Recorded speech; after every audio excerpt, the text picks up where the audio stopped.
Erev Tov Rabotai. Yeah, there's a lot of talk going on. We hear a lot of people talking about this and that. Should you say Avinu Malkeinu? You shouldn't say Avinu Malkeinu. So the truth is, that when I was in Yerushalayim learning over there Torah, and I was with Maran and all the big Chachamim over there, we always had the custom like this. The minhag was, whenever there's a war going on, some battles going on with the enemies and this kind of thing, we always said Avinu Malkeinu. That's always. And this war is much bigger than the other wars that we saw. This is much bigger and more dangerous. This is a very dangerous war. This is not a game, This is not just a little bit, back and forth, ping pong, tuk, tuk, tuk, tuk. It's not like that. This is a very dangerous war, and it could, so for sure, right, there's no question that we should not stop saying Avinu Malkeinu. We have to say every day Avinu Malkeinu, even for 5 years. If the war goes Lo Aleinu for 5 years, we have to say for 5 years. Doesn't matter how long it is, because it's sakana. People are dying, It's a very dangerous situation. A lot of danger. And also, you see, right, what they said. They said that there was somebody coming from Canada to make an explosion in a synagogue in Brooklyn. They caught him, You see, right, that we are in big danger. Everywhere there's danger. And now you're going to say, no, don't say Avinu Malkeinu because now Rosh Hashanah is coming. Who said this kind of thing? Crazy. Crazy, this is crazy things. What kind of nonsense is this? Nonsense. Total nonsense. You have danger, sakana, people are dying, and you're talking about these things, Yeah, it's coming, Rosh Hashanah. So what? What doesn't matter? What the difference does it make? Nonsense. You have to say every day Avinu Malkeinu until we win the war, B'ezrat Hashem, and HaKadosh Baruch Hu makes us victorious, B'ezrat Hashem. That's the way. It has to be like that. There's no other way. If everybody tells you the other way, to stop, you should know. He's Am Haaretz. He doesn't know what he's talking about. Am Haaretz. Doesn't know what he's. You have to say every day. Okay, B'ezrat Hashem. I don't want to go too much into that. Anyway, let's talk about something good, right? Something happy a little bit. We have so many sad things going on, We gotta cheer up a little bit, right? Be a little bit happy.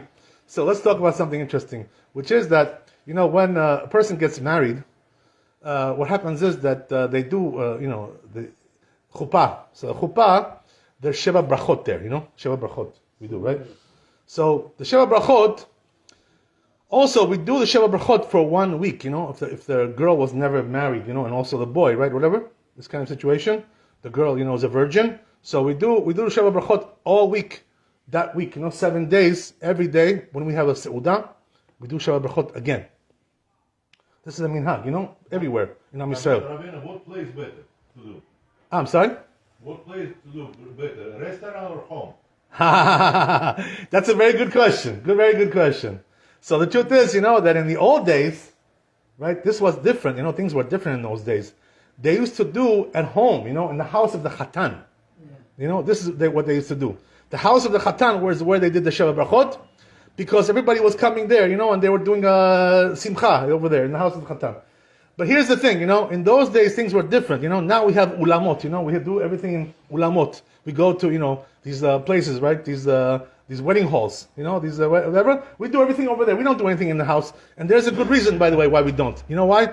Because our houses are very small. These apartments, they're so small. You cannot fit more than 20 people there, Where are you going to put all these people, a lot of people want to come. So there's no way to do Sheva Berachot in the house today. If you have house, for example, big house. Yeah, I understand, but there's also another problem. You know what it is? Besides the house, even if you have a big house, right? You're a rich guy, millionaire, right? You're a millionaire. You're doing good, Baruch Hashem. Yeah, it's good, Baruch Hashem. But the problem is, also the women, the women cannot cook, like for so many people, so you need catering, you need catering. So you need all these things, catering, and then you to clean up the house after, all these things. Nobody wants to do anything like these things anymore. Nobody wants to do. Everybody wants to go to the hall, So what are you going to tell them now? Yeah, do it in your house. Who's going to do it in the house? Nobody's going to do. If you tell them this, they're gonna laugh at you. Who's going to listen to you? So today, the minhag is we do in the ulam, we do in the hall. This is the way it is. What can you do? Now you're going to change everything. Also, there are also ulamot in the ulamot in the Bet Knesset. Some shuls, have a nice ulam, so you can do also there. It holds 100 people, 150 people. That's good, fine, fantastic. Who's going to do in the house? Nobody's going to do today in the house. It's over. This minhag is finished already. It's done. Nobody's gonna do that. Too small, no catering, right? It's too dirty, nobody wants to do this mess today, I'm sorry, what are you saying, my friend? What are you saying? Okay, whatever. Anyway, so that's the way it is, there's nothing we can do about that. So anyway, right, the point is like this, right, that since we're doing all the time in the ulamot, the Sheva Berachot, okay, fine. But anyway, right? The question is now, what do you do over there? Right? How do you do all this procedure? Sheva Berachot. What do you do? Right? So you have to do Sheva Berachot. You need like several conditions. One thing is it has to be minyan there. If you don't have a minyan, you cannot do Sheva Berachot. It doesn't matter whether you're in the house or you're in the ulam or wherever you are, right? You're in the hotel. Doesn't matter where you are. You cannot do Sheva Berachot without minyan. So you need minyan, number one, right? Number two, also, you need every time to when you do the seudah, one new person, one new guest, that wasn't there yet. Panim chadashot, that's called, right? One is good enough. So if you have one, right, that's good. Already you have two. So if you have somebody like that who came, a new person, sometimes what they do is they don't have anybody new because everybody was at the wedding. Everybody was there, so you don't have anybody new. So what they do, they call the neighbor. Come over. We're doing Sheva Berachot, right? He comes. To the neighbor or some friend, some relative, whatever. You invite somebody to come over because otherwise you cannot do Sheva Berachot. So the rule is like this, if you don't have all these things, you don't have a minyan, and you don't have also, right, the panim chadashot, you cannot do Sheva Berachot. That's the thing. So then what do? What we do is we do one bracha, just the last one, Asher Bara. Right? We do only one bracha, and we do Simcha Bim Ono, right, the Zimun. We do that. But we don't do the Sheva Berachot because we cannot, if we don't have all these conditions.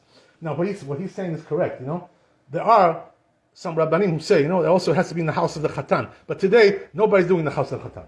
So, therefore, a lot of poskim already say, that we can also say Sheva Berachot in the Ulam. Wherever you are, right, in the Bet Knesset, wherever you're doing the Seudah, you can do, because that's where the Simcha is, What are you going to do, Simcha in the house of the Chatan? It's like the size of a chicken coop, the house, like chickens, you can put 10 chickens there. That's not a place for a Simcha. That's not the way it is today. In the old days, by the way, people used to have a bigger house, They had much more room. A house was a house, Today, the house is a closet. What do you have? Apartment, closet, What do you have there? You don't have nothing, Where do you have room for these kind of things? You cannot do it. It's not possible, Things have changed. What can we do, We have to go with the times, That's the way it is. There's nothing you can do. But I just wanted to tell you, right? How do we do? If you have all these conditions, as we said, right? You have a minyan, you have panim chadashot, you have all these things. Okay, Baruch Hashem, very nice. But you also have to know how to do it the right way, Sheva Berachot, So what do we do? This is how we do it. Okay, let me explain to you. What we do is, we first have the seudah, Baruch Hashem, right? We have lechem, you have to eat lechem. Otherwise, there's not seudah, right? Just eating rice, You cannot make Sheva Berachot on rice. You have to have lechem there. Pita or something, whatever, challah, whatever, right? Something like that. You have to have bread. So then you can make a birkat hamazon, right? And then afterwards, birkat hamazon, what happens like this, right? The guy who does the birkat hamazon, the person who says birkat hamazon, he's going to take 1 cup of wine in his hand, right? Because for birkat hamazon, we're supposed to have wine. When there's 3 people, right, eating together, you're supposed to do wine, birkat hamazon, with wine. How do you do it, by the way? How do you do birkat hamazon with wine? You take with both hands like this, and then when you're doing birkat hamazon, you hold it in your right hand. That's the proper way, according to the Zohar Kadosh, right? So that's according to Kabbalah. That's the way to do it. So you hold it in your right hand all the way through until you finish birkat hamazon, like this, Sidur, cup of wine, like this, right? And then when you finish, okay, so what do you do now? Now you stop, right? And usually what you do is, when you're doing birkat hamazon, you say, Borei Pi HaGefen, right? You drink, right? That's what you do. Savi Maranan, Borei Pi HaGefen, you drink. But now, no.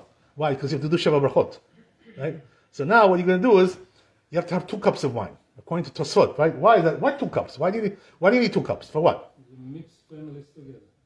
Because, you know what it is? They say, right, that you're doing 2 mitzvot over here. One is birkat hamazon, and the other one is Sheva Berachot. So you shouldn't do 2 mitzvot with 1 cup. That's what they say, It's like chabilot. You're doing everything in 1 cup, several mitzvot. No good. So says Tosfot, you should do 2 cups. And that's the minhag, by the way, everywhere today. Right? Whether it's Ashkenazim or Sfaradim, we do 2 cups. Even though in the Shulchan Aruch it says we do 1 cup, but that's not the custom now. I'm sorry. Should we pour 2 cups in before the birkat hamazon? Right, you pour 2 cups before birkat hamazon. So what happens is like this, right? That the guy who says birkat hamazon says it with his cup, and then he stops, he finishes, right? And then Sheva Berachot with the other cup, right? So whoever says the Sheva Berachot is going to hold the cup, like this, right? And make all the brachot. Sometimes they give to separate people, Your friend, right? Your cousin, your rabbi, right? Your grandfather. Everybody gets 1 bracha, That's the way it is, right? It's good, Baruch Hashem. Very nice, beautiful, right? So everyone who does the bracha has to hold the cup in his hand, like this, that's the way it is, right? So he holds the yes, Rabbi, if they don't have minyan, yeah. they can do it with 7 people? No, way, no. You have to have minyan. 10 adults, right? Grown up, bar mitzvah, the 10 people like that, right? Shomer Shabbat, right? Also, right? Not Chiloni, right? Not Mechalel Shabbat. That doesn't count, right? So that's the way it goes, right? So you have to, as we said, right? Then he's going to do Sheva Berachot with the other cup, right?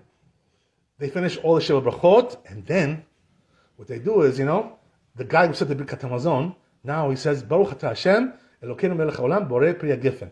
He drinks, right? And he has also in mind the other cup. And the one with the Sheva Berachot, he also drinks. They both drink, This one drinks from this cup, this one drinks from that cup, but one bracha, not 2 brachot. Borei pri hagefen, one for both of them. That's the way it is, That's the way you do it. And then what they do is, once they both drank from the cup, right, now they mix it, like you said, right? They mix the 2 cups, pour one to the other, and then they give it to Chatan and Kala to drink. That's the minhag, That's how you do it. HaKadosh Baruch Hu should give us only smachot b'ezrat Hashem. They should end the war, right, and give us a good decree. Rak smachot, amen ve'amen. Rabbi Chananel ben Shomer, that's HaKadosh Baruch Hu Zohar, l'azkot Yisrael, לפיכך ירבה להם תורה ומצוות, שאדוני חפץ למען צדקו יגדיר תורה וידיר.